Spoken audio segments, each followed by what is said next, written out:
Aujourd'hui, c'est l'occasion pour nous de fêter la renaissance de la NSS de Thiès.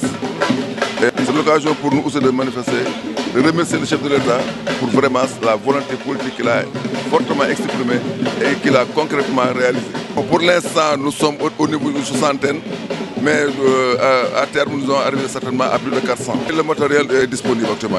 Actuellement, on a démarré la production. Nous sommes au stade des essais de production. Au courant de ce mois-ci, on aura une production finie. Avec beaucoup de fierté, vraiment, je suis là avec nos travailleurs pour participer encore au défilé de 2015.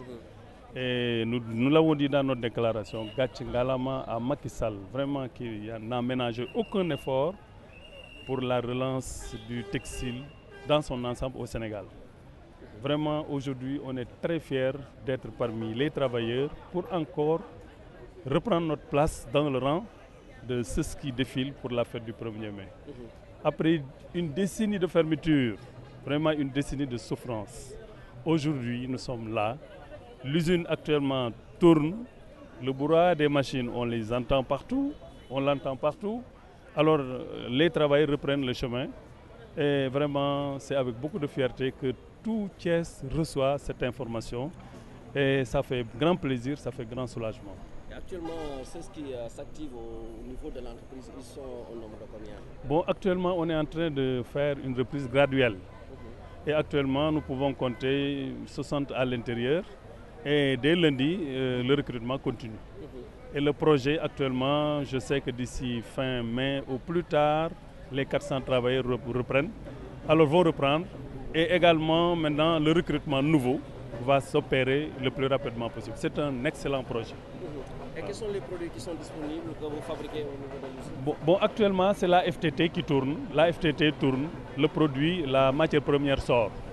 Et je crois que la filature. Ouais. La filature qui fait le gros fil, actuellement, commence à produire. Et je crois que mardi, vous aurez l'occasion de visiter quand le Premier ministre sera là. Alors, vous auriez l'occasion vraiment de venir visiter. Parce que vous, en tant que presse, vous nous avez toujours accompagnés dans les moments les plus difficiles, donc pendant la réouverture, mais on n'hésitera pas de vous inviter et vous allez avec nous vraiment fêter cette réouverture. Ouais. En tout cas, le coût du projet, c'est combien pour la réouverture de cette usine? Le coût du projet pour la réouverture de l'usine? Oui, actuellement, on est en train de tout faire pour calculer tout ce qu'on doit aux travailleurs. C'est le social. On est en train vraiment de s'activer alors pour essayer vraiment de vider ce social. Et je crois que d'ici quelques jours, d'ici quelques peu de temps, alors vraiment, on va avoir cette affaire-là derrière nous.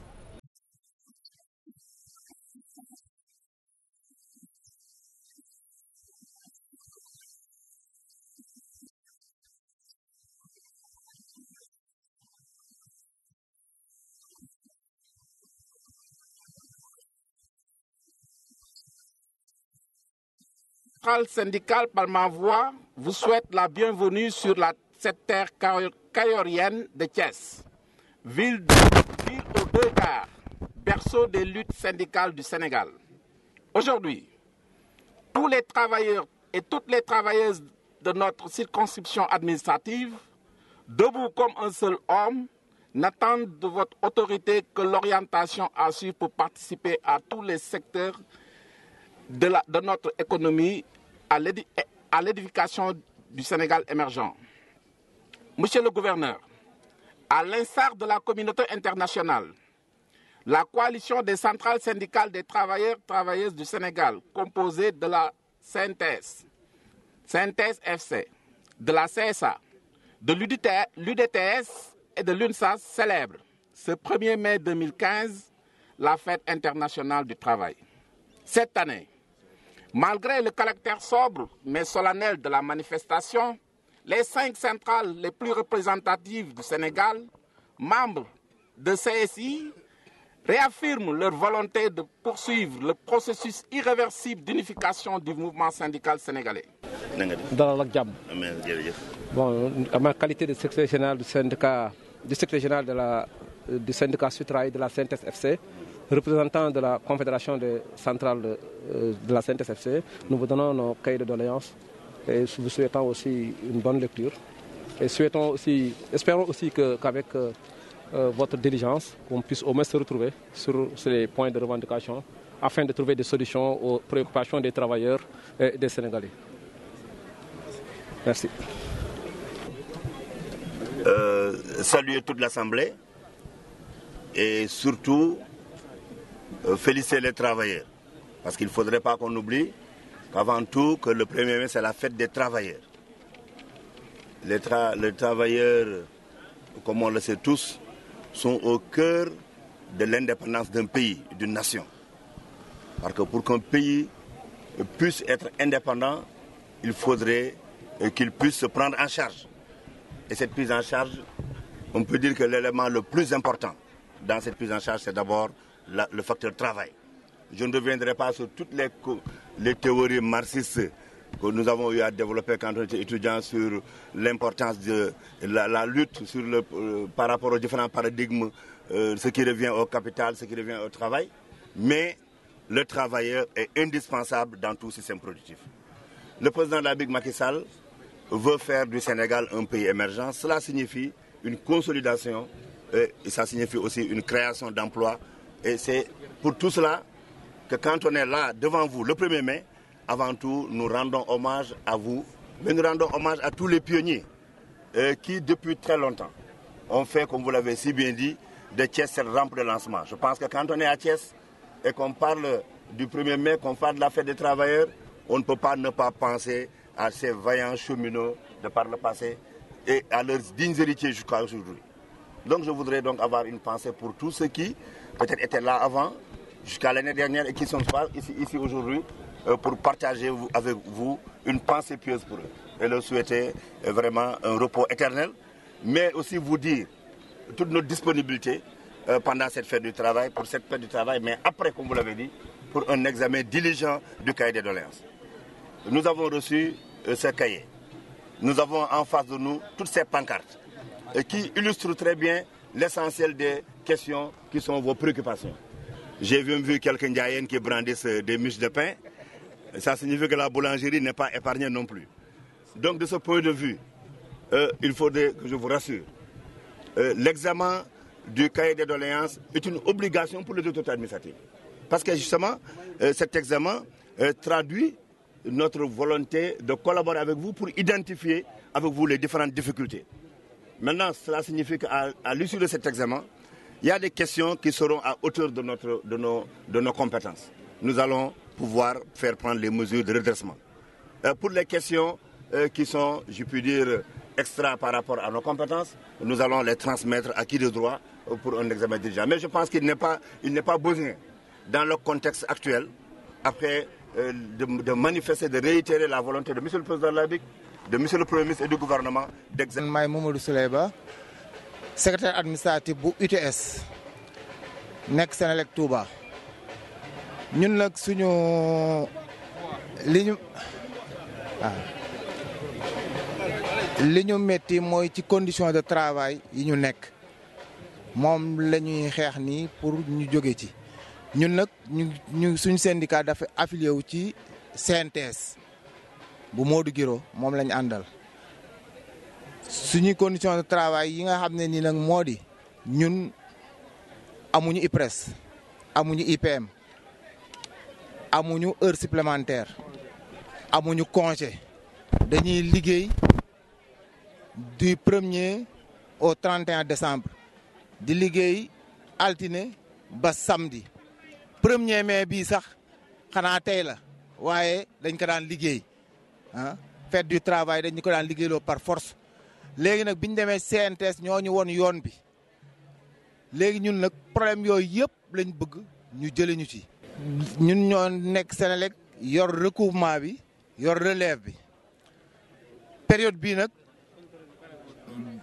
ak contrôle ak présentation am na ñu nekk comptabilité am na ñu nekk ci kees yi ak réseau mais actuellement nii ñun dañoo nekk en mouvement bi ñu demee en mouvement parce que fu nekk dem nañ fa autorités religieuses yi muy xalif général des Mourides gis nañ ko wax ko suñ problème xalif général des Layènes gis nañ ko wax ko suñ problème xalif général des Mourides gis nañ ko wax ko suñ problème ba léegi saafarawul autorités yi muy ministre muy conseil d'administration bu Sénélec rencontré nañ leen ministre Aly Ngouille Ndiaye bi mu fi nekkee rencontré nañ ko il voulait régler le problème mais ñu dindi électricité bi ci moom.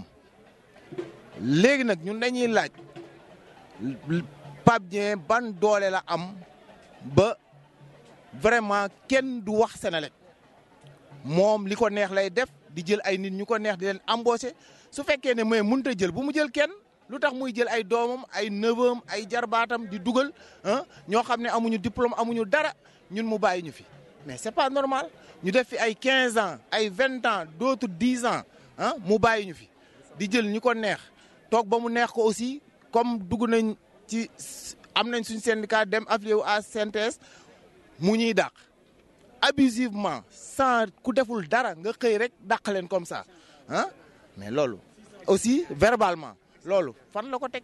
Au niveau de Transrail. Parce que aussi, c'est dans le même mouvement qu'Advance, ils sont en train de faire pourrir la situation au niveau interne. Vraiment pour que demain, si le nouveau schéma est appliqué, aucun bailleur ne voulant investir dans le Transrail parce qu'on dira que la tension sociale est vive là-bas. C'est toujours dans ce même mouvement. Parce que c'est des gens qui sont employés par Advance. C'est-à-dire qu'aujourd'hui, le problème dépasse l'inspection du travail qui...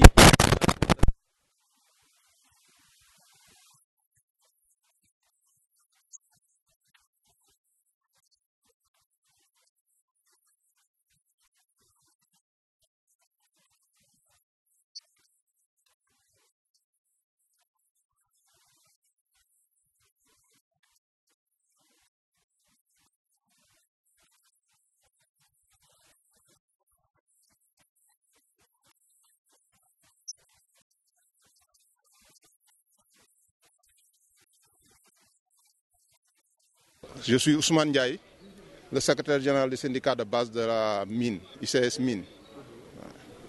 Voilà, M. Ndiaye, vous venez de fêter le 1er mai, mais vous avez aussi présenté votre cahier de doléances au gouverneur. Est-ce qu'on peut avoir très rapidement Évidemment. Je pense que c'est le corollaire, en tout cas, de la fête du 1er mai.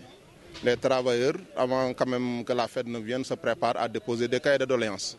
Bien que souvent, on n'entend pas du côté du gouvernement des réponses, en tout cas qui nous accompagnent avec nos patrons pour qu'on trouve des solutions. Mais quand même, on doit quand même sacrifier à cette tâche. Donc, cependant, nous sommes au niveau des ICS. En août 2014, nous avons eu de nouveaux investisseurs.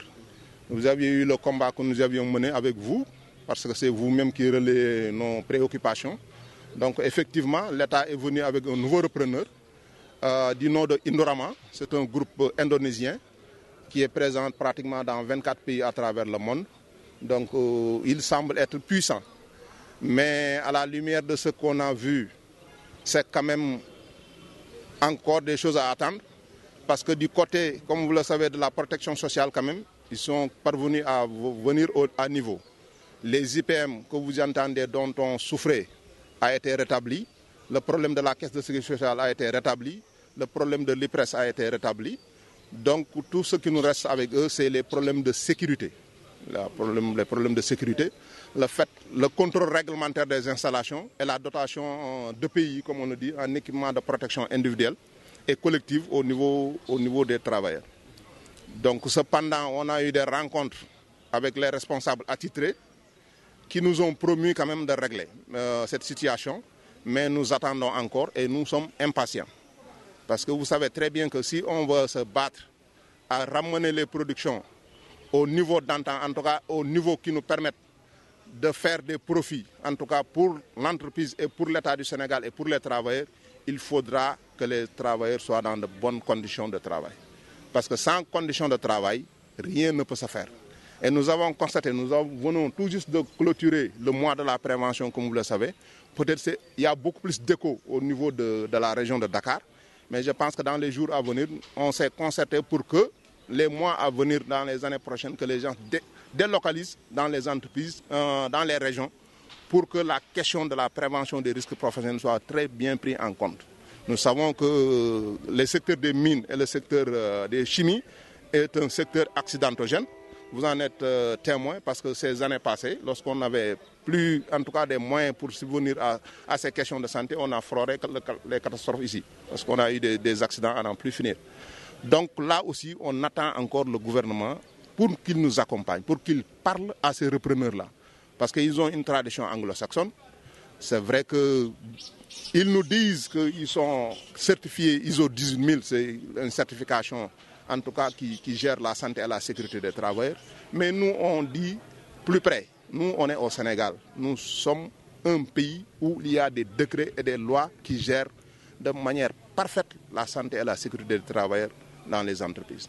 Je suis le secrétaire général du collège des délégués des ICS au niveau du site ACID. Donc je disais tantôt que je m'associe au souhait de mon camarade Ousmane Diaye pour tous nos camarades travailleurs au niveau du Sénégal et dans le monde pour leur souhaiter une bonne fête de travail. Nous avons aussi une pensée pieuse pour nos camarades qui ont eu à perdre la vie ou à subir des dommages dans le cadre de l'exécution de leur travail.